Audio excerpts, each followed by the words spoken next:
ईमानदार व्यक्ति जो पैदा हुए हैं उसके ना पहले ना बाद में कोई ईमानदार इनसे बड़ा व्यक्ति पैदा हो ही नहीं सकता। ये बात तो सबको पता ही है, इसमें कोई शक और शुबे की गुंजाइश नहीं है। जब सुप्रीम कोर्ट में केस चल रहा था अपॉइंटमेंट ऑफ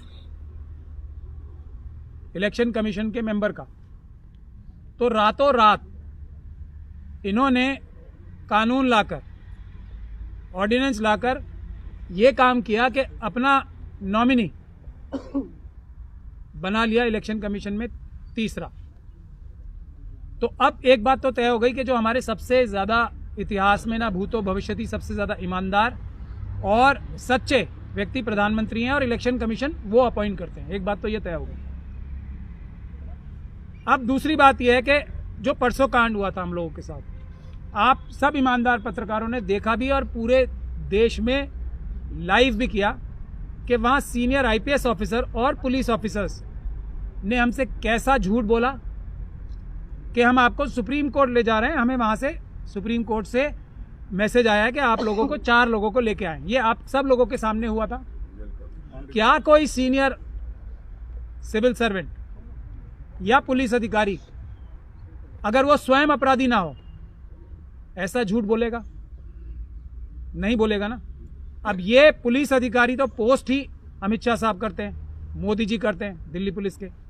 जब वो आप सब लोगों के सामने, पूरी दुनिया के सामने इतना बड़ा झूठ बोल सकते हैं, तो जो मोदी जी द्वारा अपॉइंटेड इलेक्शन कमीशन के मेंबर होंगे वो क्या क्या कर सकते हैं और क्या क्या नहीं कर सकते, कितना झूठ बोल सकते हैं और कितना सच बोल सकते हैं, ये आप लोगों के सामने क्रिस्टल क्लियर हो जाना चाहिए। तो जैसे वो आईपीएस अधिकारी झूठ बोल रहे थे, वैसे ही चुनाव आयोग झूठ बोल रहा है, क्लियर कट झूठ बोल रहा है। सबको पता है कि ईवीएम में धांधली कोई छोटे से छोटा बच्चा भी कर सकता है। और अगर कोई ईमानदार अफसर जो चौकीदार इलेक्शन कमीशन बोलता है ना, जो अपने फ्रीक्वेंटली आस्क्ड क्वेश्चंस में कि हमने हर जगह ईमानदार चौकीदार लगा रखे हैं, अगर कोई 100% ईमानदार भी चौकीदार लगा दे, हजारों की संख्या में, हजारों नहीं लाखों की संख्या में इसका प्रयोग होता है व्यक्तियों का। चुनाव आयोग के पास लाखों व्यक्ति नहीं है। अगर सारे के सारे ईमानदारी से भी काम करें, क्योंकि 543 कॉन्स्टिट्यूएंसी में अभी लोकसभा के इलेक्शन के लिए बता रहा हूं मैं, जब वीवीपैट बनेगा तो जब नॉमिनेशन पूरे हो जाते हैं, जब कैंडिडेट्स के नाम पता लग जाते हैं, जब ही तो वो उसमें इंड्यूस करेंगे ना कौन कौन कैंडिडेट हैं। और ये कम से कम पूरे देश में 543 जगह होता है, उसमें कितने प्रकार के लोग जाते हैं इलेक्शन कमीशन के पास, अपने इंजीनियर 543 नहीं है, तो प्राइवेट लोगों को एंगेज करके ये काम कराया जाता है। मैं मान लिया कि वो भी सब ईमानदार होते हैं, तब भी ईवीएम धोखा है, धोखा है, धोखा है। इसके बारे में बात करना ही फिजूल है, बेकार है।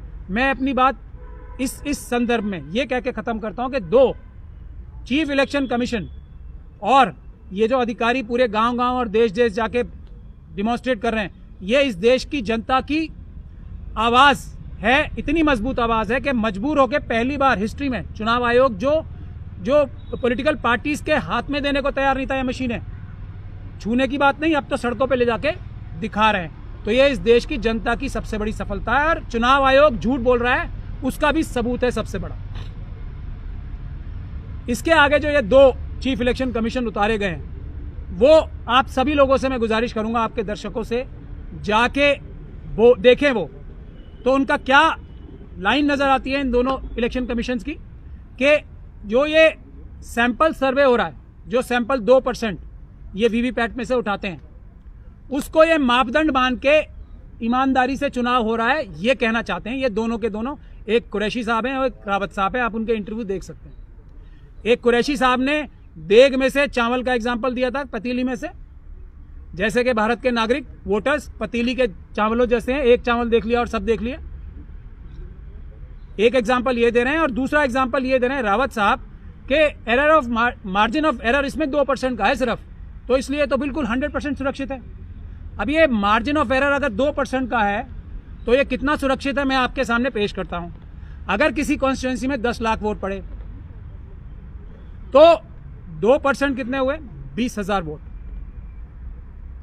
20,000 वोट मार्जिन ऑफ एरर, जो मोदी जी के सबसे बड़े सिपह सलार हैं जिसको डिफेंड करने के लिए, वो बता रहे हैं कि 20,000 का अगर 10,000 वोट पड़े, 10 लाख वोट पड़े तो 20,000 का मार्जिन ऑफ एरर होता ही है और हो ही सकता है। दुनिया में मैं जैसे मशीनों के बारे में बता रहा हूँ, कोई भी चिप या मशीन ऐसी नहीं बनी जो खराब ना होती हो, जो टेम्पर ना की जा सकती हो, दुनिया में नहीं बनी कोई। उसी तरीके से दुनिया में कोई भी सैंपलिंग का ऐसा मेथड नहीं बना जिसमें मार्जिन ऑफ एरर ना हो। इसमें तो वो खुद ही बता रहे हैं 2% है। मैं आप लोगों के सामने ये भी रखना चाहता हूं देश की जनता से, हमें टेक्निकलिटीज में जाना ही नहीं है, पेपर बैलेट से चुनाव होंगे और कुछ नहीं। अब आप मुझे ये बताइए, क्या चुनाव सैंपलिंग से होता है? क्या एक वोट से चुनाव नहीं जीता जा सकता? जिन इलेक्शन कमीशन को, वो हमारे इलेक्शन कमीशन कितने लंबे लंबे टाइम तक रहे, ये नहीं पता क्या वो इलेक्शन कमिश्नर बनने के लायक थे कि एक वोट से भी चुनाव हारा और जीता जाता है? वो बता रहे हैं कि 10,000 सरकार गिरी थी तो एक वोट से। मैं एक छोड़ी एक बार, मैं वो तो चलिए मेंबर ऑफ पार्लियामेंट थे, मैं ये सैंपलिंग की बात बता रहा हूं। चुनाव का कॉन्सेप्ट ही है, एक भी व्यक्ति अगर ज्यादा वोट किसी को मिलेगा तो वो जीतेगा। और ये क्या बोल रहे हैं, 10 लाख में से 20,000 वोट इधर उधर हो जाए, कोई बात ही नहीं है। क्या इनको समझ है इलेक्शन कमीशन बनने की? और अगर समझ है तो इतनी बड़ी बेईमानी जनता के सामने परोसने की इनको क्या कोशिश करनी चाहिए? तो जनता इनके बहकावे में बिल्कुल ना आए। मैं आप लोगों से यह कहना चाहता हूं कि बिल्कुल किसी डिस्कशन में नहीं पड़ना है। देश की जनता ने डिसाइड कर लिया है, पेपर बैलेट से चुनाव होंगे।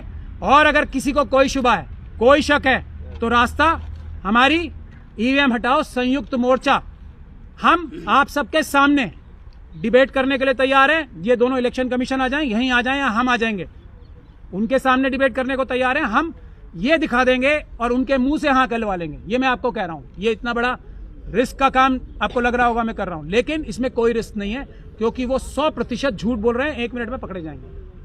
हम उनके मुंह से ये कहलवा लेंगे, दोनों चुनाव आयोग आ जाए रिटायर्ड, कि हाँ इसमें धांधली होती है और पेपर बैलेट से अगर चुनाव होगा तो जल्दी होगा, पहला सुरक्षित होगा, दूसरा और कम से कम धांधली वाला होगा, तीसरा और सबसे कम खर्च वाला होगा, चौथा। ये 4 पॉइंट्स का हम चैलेंज मोदी जी को भी, और ये जो 2 सिपह सालार इन्होंने जनरल्स उतारे हैं उनको भी दे रहे हैं। मोदी जी तो नहीं आ सकते, खैर बिजी होते हैं वो बहुत सारे कामों में, लेकिन ये दोनों चुनाव आयोग जो जनता को झूठ बोल रहे हैं इस तरीके से, वो आके हमसे डिबेट कर लें, हम आप लोगों को सीधे सीधे बता देंगे। एक आखिरी बात कह के मैं अपनी बात समाप्त करना चाहूंगा। हम लोगों ने एक सभी जो संगठन है, जैसे ट्रांसपोर्टर्स की एसोसिएशंस हैं, भानु जी उसके साथ बहुत मजबूती के साथ जुड़े रहे हैं। दूसरा जो हॉकर्स एसोसिएशंस हैं, जो दूसरे ट्रांसपोर्टर्स, दूसरे एसोसिएशंस हैं, जो आरडब्ल्यूएस हैं, और जो दूसरे संगठन हैं इस तरह के, पॉलिटिकल पार्टीज भी या दूसरे भी। एक तो हम पॉलिटिकल पार्टीज को जाके ये कोशिश करेंगे बहुत जल्दी कि हम उनको भी प्रेजेंटेशन दें इस बारे में कि पेपर बैलेट के अलावा, क्योंकि कई पॉलिटिकल पार्टीज और लॉयर्स भी अभी भी वीवीपैट के झांसे में आ रहे हैं, तो उनको इससे वीवीपैट के झांसे से दूर करना है। और दूसरा, एक हम लोग एक बैनर इशू कर रहे हैं, अगर आप नहीं आप करो, इसमें करो, जो हम चाहेंगे कि ये सभी लोग, आपको डीसी कपिल साहब ने सबको ये आपके व्हाट्सएप पे भी भेज दिया है, मोबाइल पे भेज दिया, ये अपने घरों में, अपनी दुकानों में, अपने गाड़ियों पर, ऑडियो पर, गाड़ियों पर, अपने व्हाट्सएप मैसेज पे अपना इसको डिस्प्ले लगाएं, व्हाट्सएप पे डिस्प्ले लगाएं, हर जगह जिस भी सोशल मीडिया पे वो इसको डिस्प्ले लगाएं। ये भी हम गुजारिश कर रहे हैं। क्या लिखा है इस पे? पढ़ के बताइए। ईवीएम हटाओ देश बचाओ, और उसके बाद पिक्चर्स हैं, उसके नीचे ईवीएम हटाओ संयुक्त मोर्चा। सबने देख लिया, सबको क्लियर हो गया? और 2 जो फोटो हैं इसमें बाकायदा, एक में ईवीएम जिसको कट किया गया है कि इससे चुनाव नहीं, और बैलेट पेपर, उसमें बैलेट डालते हुए बैलेट बॉक्स में वो दिखाया गया है कि इसी को आगे इस्तेमाल करना है, बैलेट पेपर से चुनाव होना, ये दिखाया गया है। जितना ज्यादा से ज्यादा आप लोग ये लगाओगे, उतना ज्यादा से ज्यादा पूरी दुनिया में और पूरे देश में ये मैसेज जाएगा कि जनता में से एक भी व्यक्ति ऐसा नहीं है जो चाहता है। हाँ, मुझे कुछ आरएसएस के लोगों ने भी, जो उनके पन्ना प्रमुख हैं, उन्होंने भी मुझे पकड़ा। वो कह रहे हैं भैया ये बताओ, ये मोदी जी क्या हम पे भरोसा नहीं करते? ये हमसे पूछ रहे हैं, वो जो ईवीएम से जीतना चाहते हैं चुनाव, हम पे इतना भरोसा कम है इन्हें क्या, बीजेपी के कार्यकर्ताओं पे? ये उनकी पीड़ा भी मैं आपको बता रहा हूँ। तो यही बात मुझे आपसे करनी थी। बहुत बहुत धन्यवाद। 2 बातें और जो अभी महमूद जी ने बताई, उसमें 2 चीजें। इन्होंने कहा 543 लोकसभा सीटें हैं जिन पे चुनाव होता है, कि 543 इंजीनियर इनके पास नहीं है, लेकिन मैं आपको बता दूं एक लोकसभा के अंदर ही हजारों मशीन इस्तेमाल होती हैं, तो लाखों मशीन 543 पे उसमें प्रोग्रामिंग के लिए कितने लोग इनको चाहिए, कितने लोगों का इस्तेमाल होता होगा, किस किस पे भरोसा किया जाए, किस किस को विनोवर नहीं किया जा सकता। एक बात, दूसरी बात बूथ पे जाके करना, हर एक बूथ पे करना डालनी पड़ेगी। नंबर 2, द क्विंट की रिपोर्ट पे जब इलेक्शन कमीशन ऑफ इंडिया में रिपोर्ट हुई है, अभी तक भी इलेक्शन कमीशन ऑफ इंडिया उस पर साइलेंट है कि जो बैलेट यूनिट से मैसेज जाता था कंट्रोल यूनिट को और कंट्रोल यूनिट से जाता था वीवीपैट को, इन्होंने उल्टा कर दिया। इन्होंने कर दिया अब बैलेट यूनिट से जाता है वीवीपैट को और वीवीपैट से जा रहा है कंट्रोल यूनिट को, यानी इतना बड़ा धोखा हो रहा है और इस पे इलेक्शन कमीशन ऑफ इंडिया चुप है। ये उनको रिपोर्ट होने के बावजूद उस पर कोई बोल ही नहीं रहे हैं। इसका मतलब साफ है, इलेक्शन कमीशन की नीयत पे देश के लोगों को संदेह है। हमें ईवीएम पे बिल्कुल भरोसा नहीं है, हमें बैलेट पेपर वापस चाहिए।